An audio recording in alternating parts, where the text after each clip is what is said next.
543খন লোকসভা আসনৰ ভিতৰত এতিয়ালৈকে বিজেপি বা এনডিএ চৰকাৰ গঠন কৰিব পৰাকৈ নাম্বাৰ লাভ কৰিছে এনডিএ হিচাপে বিজেপি হিচাপে নহয় বিজেপিয়ে সেই 272 সংখ্যা স্পৰ্শ কৰিবলৈ বহুত থাকোতেই তেওঁলোক ৰৈ যাব লগা হৈছে আৰু ইয়াৰ ফলত বিগত সময়ছোৱাত বিজেপিৰ নেতাসকলৰ বা বিজেপিৰ শীৰ্ষ বা চৰকাৰৰ যিটো এটা মতগৰ্বিতা দেখা গৈছিলে সংবিধানৰ বিভিন্ন কথা তেওঁলোকে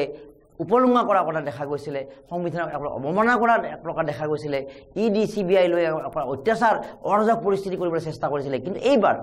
এইবাৰ যদিও তেওঁলোকে চৰকাৰ গঠন কৰে এইবাৰ কিন্তু এটা তেওঁলোকৰ স্পীড ব্ৰেকাৰ থাকিব বুলি ধাৰণা কৰা হৈছে আৰু এয়া কিন্তু ভাৰতবৰ্ষৰ জনতা শিক্ষা এটাইছে কাৰণ বিৰোধী শক্তিশালী হ'ব লাগে বুলি কৈ থকা হয় আৰু এইবাৰ শক্তিশালী হৈছে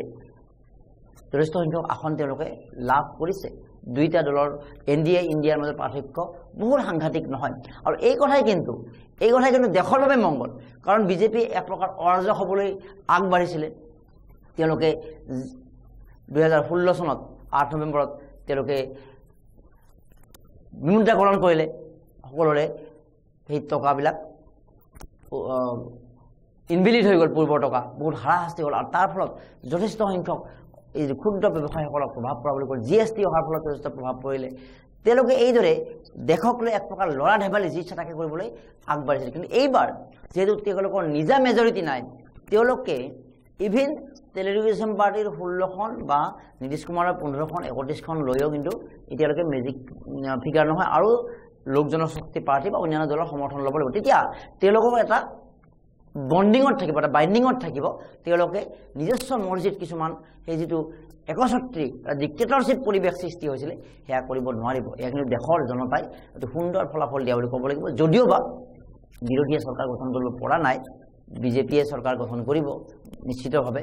যদি কিবা সাংঘাতিক এটা মিৰাকুল নহয় যে টেলিভিছন পাৰ্টি বা কিছুমান দলে যদি লগ হৈ ইণ্ডিয়াৰ ফালে আহে ক'ব নোৱাৰি ৰাজনীতিৰ কথা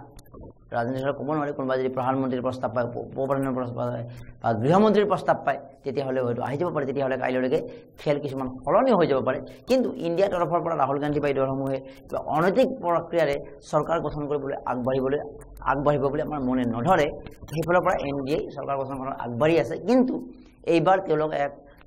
যেন বন্ধ কথাত আবদ্ধ হৈ চৰকাৰ গঠন কৰিব লাগিব অৰ্থাৎ এটা ব্ৰেক থাকিব এটা স্পীড ব্ৰেকাৰ থাকিব এটা তেওঁলোক নিয়ন্ত্ৰণত থাকিব এই নিয়ন্ত্ৰণ ভাৰতবৰ্ষৰ জনতাই